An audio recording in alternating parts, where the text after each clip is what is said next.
क्या आपने कभी सोचा है कि एक साधारण मनुष्य का जीवन कैसे बदल सकता है? क्या सही मार्ग पर चलने से एक साधारण इंसान जो कभी अपने अतीत में खोया हुआ था, आध्यात्मिक ऊंचाइयों तक पहुंच सकता है? इस कहानी में हम जानेंगे कि ध्यान, आत्मज्ञान और संकल्प से जीवन में कैसे चमत्कारिक बदलाव आ सकते हैं। प्राचीन समय की बात है जब भगवान बुद्ध अपने शिष्यों के साथ गांव-गांव और शहर-शहर घूमते थे। उनका उद्देश्य शांति, करुणा और सत्य के संदेश को फैलाना था। इस यात्रा के दौरान उन्होंने अपने शिष्यों के लिए कुछ नियम बनाए थे। उन नियमों में से एक महत्वपूर्ण नियम यह था कि कोई भी शिष्य किसी गांव या शहर में 2 दिनों से अधिक समय तक नहीं रुकेगा। बुद्ध का मानना था कि लंबे समय तक एक ही स्थान पर रुकने से मोह और आसक्ति उत्पन्न हो सकती है, जो साधना के मार्ग में सबसे बड़ी बाधा है। एक दिन की बात है जब बारिश के मौसम की शुरुआत होने वाली थी। बुद्ध अपने 90 शिष्यों के साथ एक बड़े शहर में पहुंचे। यह शहर विशाल था और यहाँ की संस्कृति, लोगों का आचार व्यवहार और रहन सहन अन्य जगहों से अलग था। जैसे ही वे शहर के मुख्य द्वार पर पहुंचे, बुद्ध ने अपने शिष्यों को संबोधित करते हुए कहा, अब बारिश का मौसम आ चुका है। इस दौरान आप सभी अलग अलग हिस्सों में जाकर शांति और धर्म का उपदेश देंगे।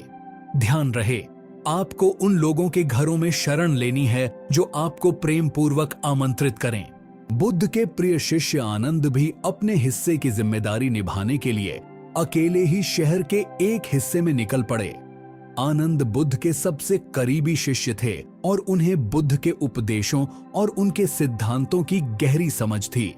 वह जहां भी गए, लोग उनकी विनम्रता और शांति से प्रभावित होते थे। बारिश के पहले दिन आनंद शहर के एक हिस्से में पहुंचकर भिक्षा मांगने लगे। जब वह एक छोटे से घर के दरवाजे पर पहुंचे तो उन्होंने दरवाजा खटखटाया। कुछ ही क्षणों में दरवाजा खुला और सामने एक सुंदर महिला खड़ी थी। उसकी आंखों में एक गहरी चमक और चेहरे पर मुस्कान थी। महिला ने आनंद को देखा और नमस्कार करते हुए कहा, हे मोंक, मैं आपको इस बारिश के मौसम के लिए भिक्षा देती हूं। अगर आपको कोई आपत्ति न हो तो कृपया मेरे घर में शरण लें, लेकिन मैं आपको पहले ही बता दूं कि मैं एक वेश्या हूं। यह सुनकर आनंद ने विनम्रता से उत्तर दिया, मुझे आपकी दयालुता और उदारता के लिए धन्यवाद। मैं आपके घर में शरण लेने के लिए तैयार हूं, लेकिन मुझे पहले अपने गुरु भगवान बुद्ध से अनुमति लेनी होगी। महिला ने सम्मान पूर्वक कहा, आपके गुरु जो भी निर्णय लें, मैं उसका पूरा सम्मान करूंगी। आनंद ने बुद्ध के पास लौटकर उस दिन की घटनाओं का विवरण दिया। उन्होंने बुद्ध से पूछा, गुरुदेव, क्या मुझे उस महिला के घर में शरण लेनी चाहिए जो पेशे से वेश्या है? बुद्ध ने शांत स्वर में उत्तर दिया, वह महिला तुम्हें प्रेम और सम्मान के साथ आमंत्रित कर रही है, तुम्हें वहां शरण लेनी चाहिए। बुद्ध के इस निर्णय को सुनकर अन्य शिष्य अचंभित हो गए।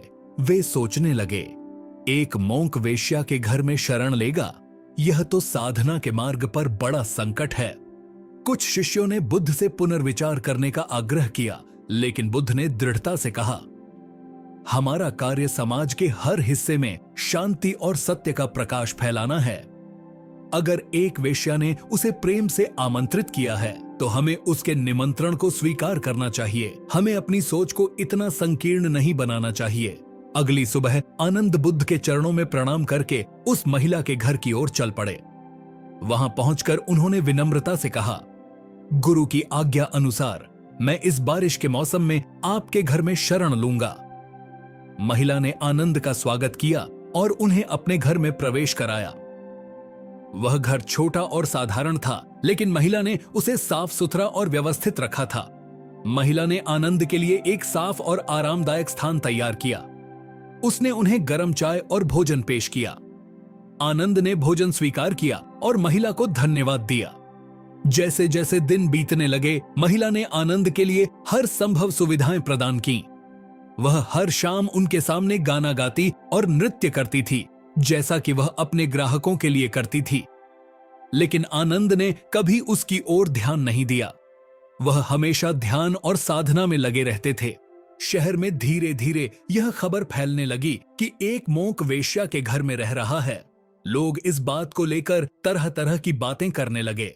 कुछ ने इसे धर्म के नियमों के खिलाफ बताया, तो कुछ ने इसे मोंक के चरित्र पर सवाल उठाने का अवसर समझा।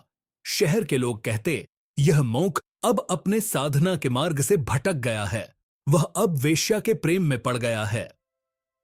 समाज के लोगों की यह प्रतिक्रिया वेश्या तक भी पहुंची। उसे समझ नहीं आया कि वह क्या गलत कर रही थी। वह तो केवल एक मोंक की सेवा कर रही थी, जैसा कि वह अपने अन्य ग्राहकों के लिए करती थी। उसने आनंद से इस बारे में पूछा, मोंक, लोग मेरे और आपके बारे में क्या क्या बातें कर रहे हैं? क्या मैंने कुछ गलत किया है? आनंद ने उत्तर दिया, तुमने कुछ भी गलत नहीं किया है। लोग अपने विचारों के अनुसार सोचते हैं। हमें केवल अपने कर्तव्य पर ध्यान देना चाहिए, न कि लोगों की बातों पर। समय बीतता गया और बारिश का मौसम भी धीरे धीरे समाप्त होने लगा। इस दौरान महिला के जीवन में एक महत्वपूर्ण परिवर्तन आया। उसने महसूस किया कि आनंद के जीवन में कोई भौतिक सुख या आकर्षण नहीं है। वह केवल ध्यान और साधना में ही अपने जीवन का सार देखता है। महिला को एहसास हुआ कि आनंद का जीवन कितनी शांति और स्थिरता से भरा हुआ है। वह सोचने लगी, अगर इस मोंक के जीवन में इतनी शांति है तो मेरे जीवन में क्यों नहीं? महिला ने आनंद से इस बारे में चर्चा की। उसने कहा, मोंक, मैं आपके जीवन में देख रही हूं कि आप सच्ची शांति और संतोष का अनुभव कर रहे हैं। मुझे भी इस शांति की तलाश है। क्या आप मुझे भी इस मार्ग पर चलने का तरीका सिखा सकते हैं? आनंद ने मुस्कुराते हुए उत्तर दिया, यह मार्ग कठिन है, लेकिन अगर तुम्हारे भीतर सच्ची इच्छा है तो तुम भी इस शांति को पा सकती हो। ध्यान और साधना के माध्यम से तुम अपने मन को शुद्ध कर सकती हो। महिला ने निश्चय किया कि वह भी इस मार्ग पर चलेगी। उसने अपने पिछले जीवन को त्यागने का निर्णय लिया और साध्वी बनने का संकल्प लिया। उसने आनंद से कहा, मैं अपने जीवन को बदलना चाहती हूं। मैं अब इस जीवन को त्याग कर ध्यान और साधना के मार्ग पर चलना चाहती हूं। महिला ने अपने पिछले जीवन को त्याग दिया और साध्वी बन गई। उसने अपने घर को एक आश्रम में बदल दिया, जहां लोग आकर ध्यान कर सकते थे। वह अब अपने जीवन को समाज सेवा के लिए समर्पित कर चुकी थी। गरीबों और जरूरतमंदों की मदद करना शुरू किया। उसके आश्रम में लोग आते और उसके साथ ध्यान करते। उसने उन लोगों को सिखाया कि कैसे ध्यान के माध्यम से वे अपने जीवन में शांति और स्थिरता पा सकते हैं। धीरे धीरे उस शहर में एक बड़ा बदलाव आने लगा। लोग जो पहले भौतिक सुखों के पीछे भागते थे, अब शांति और सत्य की खोज में ध्यान और साधना को अपनाने लगे। इस परिवर्तन का श्रेय उस साध्वी को जाता था जिसने अपने जीवन को बदलकर समाज में एक नई दिशा दी। उसका आश्रम अब शांति और साधना का केंद्र बन चुका था, जहां लोग अपने जीवन को सही दिशा में मोड़ने के लिए आते थे। कुछ वर्षों बाद बुद्ध अपने शिष्यों के साथ फिर से उसी शहर में लौटे। जब उन्होंने देखा कि शहर में इतना बड़ा बदलाव आया है और लोग ध्यान और साधना के मार्ग पर चल रहे हैं, तो वे प्रसन्न हुए। उन्होंने साध्वी की प्रगति की प्रशंसा की और उसे आशीर्वाद दिया। बुद्ध ने साध्वी से कहा, तुमने अपने जीवन को सही दिशा दी है और यह सब तुम्हारी दृढ़ता और समर्पण का फल है। तुम्हारे इस परिवर्तन ने न केवल तुम्हारे जीवन को बदल दिया, बल्कि समाज में भी एक नई जागरूकता लाई है। प्रिय मित्रों, यह कहानी हमें सिखाती है कि ध्यान और साधना हर व्यक्ति के जीवन का एक महत्वपूर्ण हिस्सा हो सकते हैं। चाहे हमारे जीवन की परिस्थितियां कैसी भी हों, हम हमेशा अपने विचारों और कर्मों के माध्यम से अपना जीवन बदल सकते हैं। आनंद जैसे साधक और वह साध्वी जो पहले वेश्या थी, दोनों ने हमें यह सिखाया कि जीवन में सच्ची शांति और स्थिरता केवल आत्मज्ञान, ध्यान और सही मार्ग पर चलने से ही प्राप्त होती है। इस कहानी का मुख्य सार यह है कि किसी का भी जीवन एक क्षण में बदल सकता है, अगर वह सही मार्ग पर चलने का संकल्प कर ले। कोई भी व्यक्ति अपने अतीत से बंधा हुआ नहीं है। हमारे वर्तमान विचार और कर्म ही हमारे भविष्य का निर्माण करते हैं। अगर हम अपने जीवन को ध्यान और साधना के माध्यम से शुद्ध करें, तो हम न केवल अपने जीवन को बदल सकते हैं, बल्कि समाज में भी एक सकारात्मक बदलाव ला सकते हैं। बुद्ध का यह उपदेश हमें यह सिखाता है कि हमें किसी भी व्यक्ति को उसके वर्तमान स्थिति के आधार पर नहीं आंकना चाहिए। हर व्यक्ति के भीतर परिवर्तन की संभावना होती है। हमें अपने जीवन में शांति और संतोष पाने के लिए दूसरों के प्रति प्रेम और करुणा का व्यवहार करना चाहिए। अगर हम सच्चे मन से सही मार्ग पर चलें, तो हम न केवल अपने जीवन को सुधार सकते हैं, बल्कि दूसरों को भी प्रेरित कर सकते हैं।